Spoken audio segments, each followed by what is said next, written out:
আমি একবার লন্ডনে এক বাড়িতে দেখলাম সিলেটি ভাষায় ইনজিল শরীফ।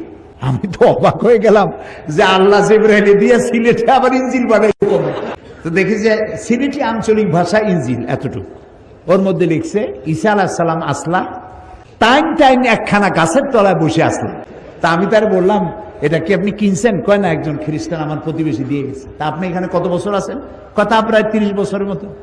আমি বললাম, ভাই 30 বছর আপনি এখানে আছেন, আপনার ঘরে ইনজিল সিলেটি ভাষায় ইনজিল আপনার ঘরে রেখে গেল, আপনি কি ইংরেজিতে অনুবাদ করা একজন কোরআন শরীফ আপনার খ্রিস্টান প্রতিবেশীকে দিচ্ছেন?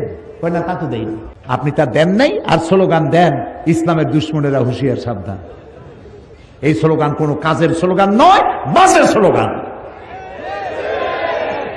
সমস্ত মানুষের বাড়িতে বাড়িতে যান, দুয়ারে দুয়ারে যান, কোরআনের দাওয়াত নিয়ে যান।